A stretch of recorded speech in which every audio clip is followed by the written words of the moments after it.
Ndasubiye kubaramutsa mwibang mukurikira imboneshakure yacu ari nayo yanyu Shiramatsiko TV. Ni imboneshakure imwe rudende dushikiriza inkuru n'ibiganiro utaronka ahandi.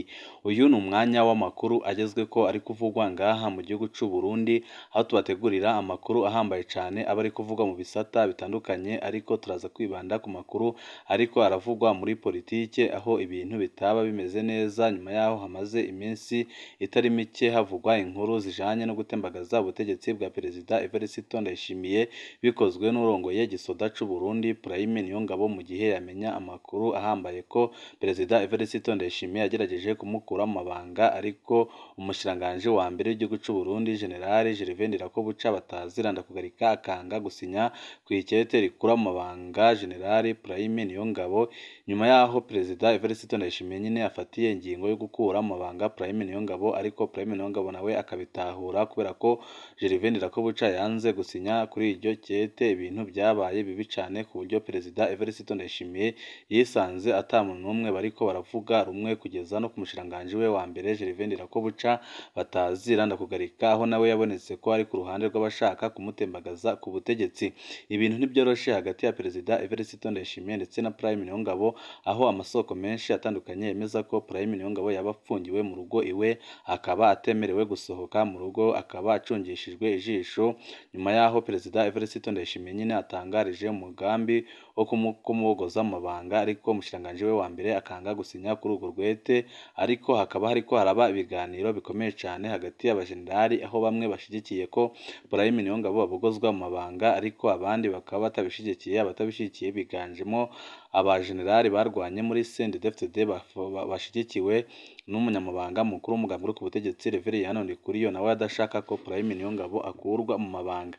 Intambara iriko iraba ngaha mu gihugu c'u Burundi irakomeye cane hagati y'abategetsi bakomeye cane, aho bamwe bavuga ko bashyigikiye Perezida Evariste Ndayishimiye, abandi bakavuga ko bari mw'iragi ry'umuhisi Petero Nkurunziza, kandi ko badashaka ko Perezida Evariste Ndayishimiye hari ibintu ahindura bitandukanye. Benshi baribaza uwaba agiye gusimbura Biramenyekanye, mu gihe amasoko menshi yemeza ko Biramenyekanye ashobora kuba apfunzwe, kuko ubu ngubu amategeko yahora atanga ntago ari we akiri kuyatanga, kandi bikaboneka ko nyine yugaraniwe mu rugo iwe atakifise ikintu na kimwe yakora muri no minsi, aho Perezida Evariste Ndayishimiye ariko arategura ugiye kumusubirira mu mabanga, ariwe bita Colonel Julius Ndihokubwayo, aho benshi nyine bagomeje kwibaza uwo Julius Ndihokubwayo ico avuze kuri Perezida Evariste Ndayishimiye, ndetse n'impamvu yashimye kuba nyine ariwe ashinga ayo mabanga ahambaye cane agiye gukuramo Biramenyekanye, mu gihe Biramenyekanye yahora ari umwizigirwa wiwe, ariko bakaba barapfuye. Ubusuma Biramenyekanye akorera mu gisoda butandukanye kandi bunateye ubwoba.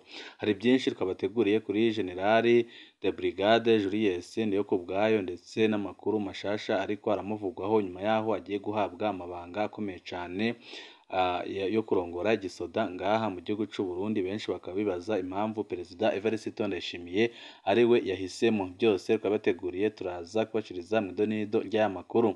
Turaza no kubabwira ku ntambara iri hagati y'abavuga ko bari mw'iragi ry'umuhisi Petero Nkurunziza ndetse n'abashigikiye Perezida Evariste Ndayishimiye, ku buryo mu nama nkenguzamateka harimwo ikibazo gikomeye cane, aho uwirongoye inama nkenguzamateka avuga ko ibintu bitumvikana kubona abashiranganje bakora amafuti ariko ntibatange imihoho, ariko bikaboneka ko abashiranganje ariko aratunga urutoki ari abizigirwa bakomeye cane ba Perezida Evariste Ndayishimiye.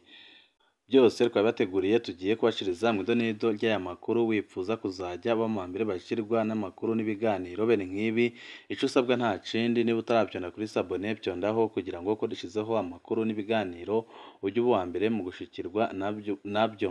Julius Ndihokubwayo na General de Brigade Evariste Ndayishimiye ni abagenzi bakomeye cane kuva kera.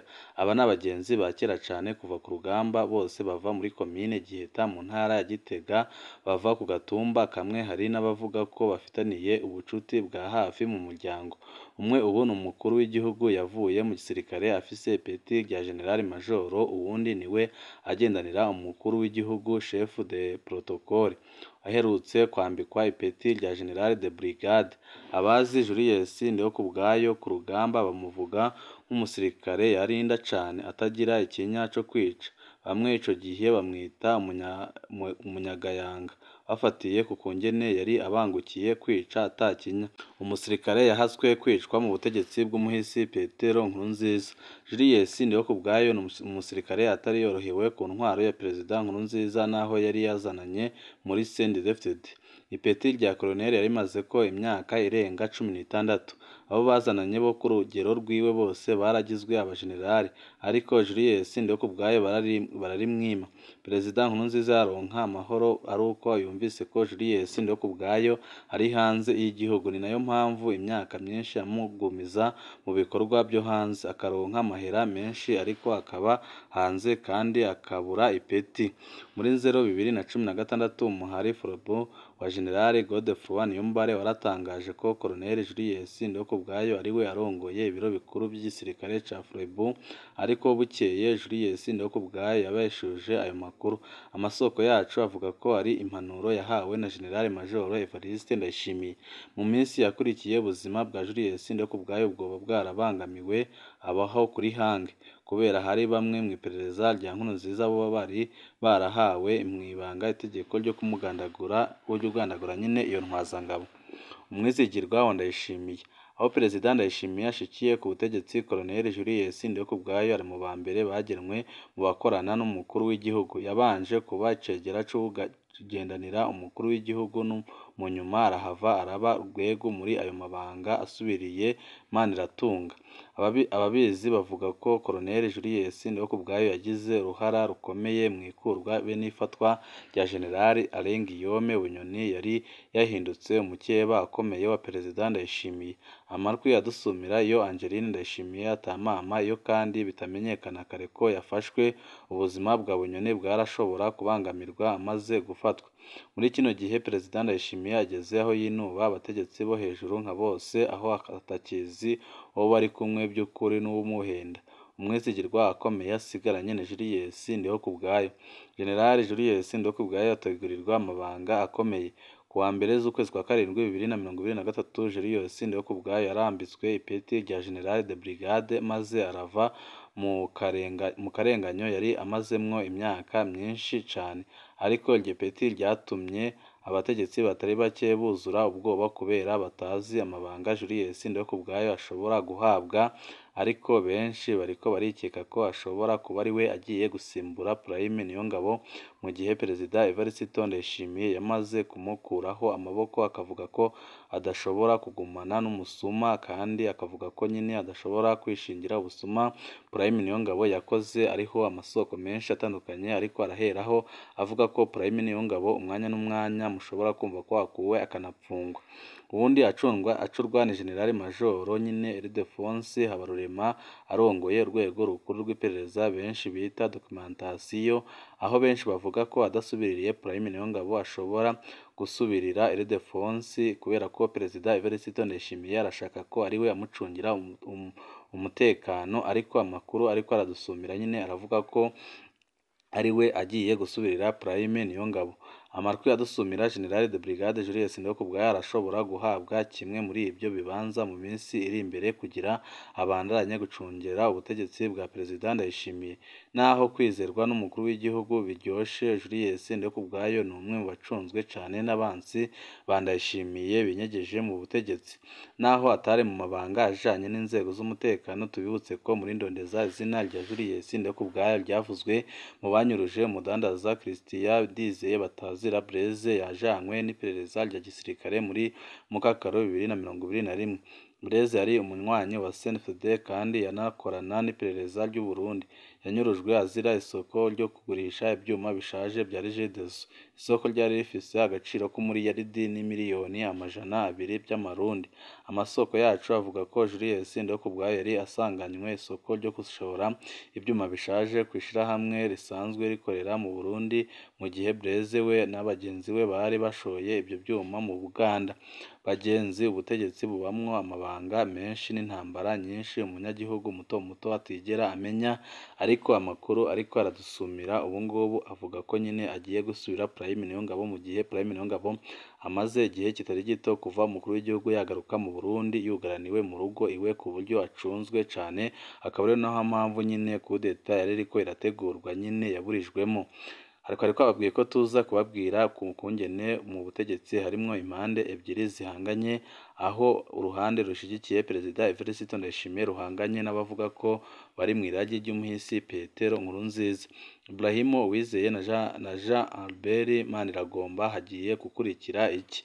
Ibyabaye mu nama nkenguzamateka bimaze iminsi bivugwa ndetse n'ibyo Manuel Sinzohagera amaze iminsi avuga, biraboneka neza ko abari mu iragi ry'umuhisi Petero Nkurunziza bariko barahangana na Perezida Evariste Ndayishimiye. Umukuru w'urwo rwego Emmanuel Sinzohagera yarerekanye neza ko umushikiranganji be n'uwurongoye Regideso ataco bariko barakora mu gihe bafise ibikoresho byose bikenewe ariko abanyagihugu bakabura amazi n'amatara. Inyishu yonyene y'umushikiranganji Ibrahim Uwizeye yaronse nuko yagiye gutegura inama y'abakozi bose ba Regideso Assemblée Générale. Birateye isoni ko umuntu yoba amaze imyaka 3 ari umushikiranganji akaba atabona umuti w'ibibazo byabo ajejwe. Umugambi nyamukuru asigaranye akaba ari wo gutunganya inama y'abakozi. Muri uko kwambara ibara, Ibrahim Uwizeye yagerageje kwerekana ko we yari afise intumbero nziza no yiciwe n'abarongozi ba Regideso ataco bamaze. Emmanuel Sinzohagera amaze kumviriza ibyo bintu byose yasozereye ati nama nibaza impamvu mu Burundi tudafise umuco wo gutanga imihoho iyo umuntu ananiwe amabanga bamujeje. Mu ncamake yagize ati umushikiranganji nawe muyobozi wa Regideso murindiriye iki kugira mutange imihoho? Ibrahim Uwizeye na Jean Albert Maniragomba basanzwe bafise amabanga akomeye y'ubutegetsi bwa Perezida Ndayishimiye, aho benshi banavuga ko ari abizigirwa be ku buryo bukomeye cane, akaba benshi bagiriza Emmanuel Sinzohagera ko ariyo mpamvu yabibasiye. Bano bagabo babiri bajejwe ibisata bihambaye mu rugamba ruri hagati ya Evariste Ndayishimiye n'abahoze ari basumambike ba Perezida Nkurunziza. Igitoro n'ubutare, ibyo ni bisata Perezida Ndayishimiye yihutiye gufata mu minwe kuva ashitse ku butegetsi, biri mu bisata nyamukuru byamuteranije na General Alain Guillaume Bunyoni. Ni bisata imboneza y'amahoro yari yasabye ko izoguma ikurikirana ivuye ku butegetsi. Igisata c'ubutare Perezida Ndayishimiye yarakivuze ko amajambo akomeye cane kuva ku wa mbere mu Kakaro 2021, aho yavuga icesi imbere y'abarundi n'abanyamahanga ko hariho abategetsi bo hejuru basinye amasezerano yo kwiba ubutare bw'u Burundi. Nyuma naho yavuze ko leta y'umwana yari yarasinye amasezerano mabi cane mu gisata c'ubutare, none ko we yaje gufuta ayo masezerano yose. Koko amasezerano yo gucukura ubutare mu Burundi yarayafuse, ubu ariko aragiranira n'amasosiyete atandukanye yoza kubwimba. Kwikura ko Bunyoni cabaye ikimenyetso ca nyuma co kuvavanura n'abasinye amasezerano ya mbere. Umushikiranganji Ibrahim Uwizeye ni umwizigirwa wa Ndayishimiye, ari mu Barundi bake bazi intumbero iby'ubutare biriko birafata. Majoro Jean Albert Maniragomba nawe nyine ni umwizigirwa akomeye wa Ndayishimiye. Nk'umuyobozi mukuru wa Regideso, Majoro Maniragomba azi amabanga ari mu by'ibitoro, ico ni ikindi gisata Ndayishimiye yatse abo kwa Nkurunziza na Bunyoni. Aca ashinga ishirahamwe ritangaje ryitwa Prestige rironka amahera menshi cane muri BRB. Amakuru ava mu basoko yegereye Bunyoni yemeza ko iyo sosiyete ari iya Angeline Ndayishimiye kandi ko iperereza ritanga amategeko y'ingene amafaranga ava muri BRB aja muri Prestige, iryo shirahamwe nyine ry'umutambukanyi w'umukuru w'igihugu. Gutyo Regideso isanzwe itanashoboye kurangura ibyo yashiriweho amatara n'amazi, ica yongerwa igisata c'igitoro kubera ko nyine nta bikono iryo shirahamwe rishasha ryari rifite ryo gushiramwo ibyo bitoro. Umunyabigega wa Nkurunziza agiye kubogoza abizigirwa ba Ndayishimiye. Ibintu bibera mu nama nkenguzamateka muri kino gihe ntibisanzwe, aho abashiranganje bahoze baja kujandajanda imbere ya Sena ubu bagenda umutima usimba batazi ibihava bibashikira. Ubu barabazwa koko ibibazo bihanze abanyagihugu cane cane ibijanye n'ubutunzi. Emmanuel Sinzohagera niwe afata iya mbere mu kubaza ibyo bibazo bikomeye.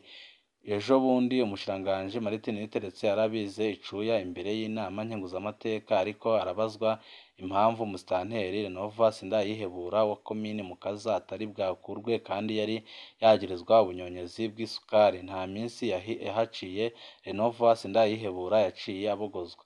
mu gihe Perezida Ndayishimiye afata Martin Niteretse nk'umushikiranganji w'akarorero. Ibibazo bya Emmanuel Sinzohagera byo byerekana iyindi shusho. Ubu hasigaye kwibaza ikizokurikira kuri Ibrahim Uwizeye na Majoro Jean Albert Maniragomba inyuma y'amajambo adasanzwe ya Emmanuel Sinzohagera. Umukuru w'igihugu azogumiza mu mabanga abantu inama nkenguzamateka yerekanye ko ataco bashoboye, abantu basabwa gutanga imihoho. Umukuru w'igihugu azobandanya kubagira abizigirwa biwe. Aho bino bintu bikomereye nuko Emmanuel Sinzohagera azwi ko yari ajejwe ubutunzi bwa Perezida Nkurunziza. Ari mu bari bake bashobora kuba bazi amabanga y'amasezerano y'ubutare Nkurunziza yari yaremereye inyungu zayavamwo iyo azaja, mu gihe Perezida Ndayishimiye we yemeza ko igihugu atana kimwe cayaronkamwo. Hano umuntu asigara yibaza uzitsinda iyi ntambara hagati y'umunyabigega wa Nkurunziza na ba Somambike ba Ndayishimiye. Emmanuel Sinzohagera yabajije ibibazo by'inkoramutima. Ico bikoze ibibazo bya Emmanuel Sinzohagera ni ibibazo bihambaye cane ku Barundi. Igihugu cuzuye imyidogo ijanye n'ingene abanyagihugu baronka amazi n'amatara. Mu gisagara ca Bujumbura amakaritsiye arakurakuranwa kuronka amazi n'amatara. Birababaje. Hari amakaritsiye yo avuga ko atakizi citwa amazi. Mu Gatumba abanyagihugu bavuga ko barembejwe na kolera kubera kubura amazi meza. Ntibyumvikana ingene umushikiranganji amaze imyaka 3 ajejwe ico gisata ubu ariho ageze kwiyumvira inama y'abakozi ba Regideso. Urwara Regideso we yobaye yarabogojwe kera iyo ataba ari umuntu wa Ndayishimiye. Ibisata bitatu ajejwe amazi, amatara, igitoro nta na kimwe kitidogerwa n'abenegihugu. Emmanuel Sinzohagera ariko akora igikorwa gikomeye mu gutuma abashikiranganji babazwa ibyo bakora. Nico gikorwa yatorewe. Umukuru w'igihugu nawe anafate uwo murindi aze arabogoza abategetsi bari mu bibanza badashoboye. Perezida Ndayishimiye atwemereye igihugu giteye imbere muri 2040. Kuronka amazi n'amatara ni intambwe itangurira izindi muri iyo nzira y'iterambere. Ibyo byose nyine nibikorwa neza ibintu birashobora kuba byiza ngaha mu gihugu c'u Burundi, ariko amasoko atandukanye nyine yemeza ko ibyo biriko biraba ari ihangana ririko riraba hagati ya Perezida Evariste Ndayishimiye ndetse n'abahoze ari basomambike b'umuhisi Petero Nkurunziza. Ngaha duce dusozerera amakuru ko abateguriye wipfuza kuzajya bamambere bakirwa n'inkuru n'ibiganiro bene nk'ibi. Ico usabwa nta kindi, niba utarabyonda kuri sabone byondaho kugira ngo uko dushizeho amakuru n'ibiganiro ujye uba uwa mbere mu gushikirwa nabyo. Ibihe byiza nibyo ndabipfurije.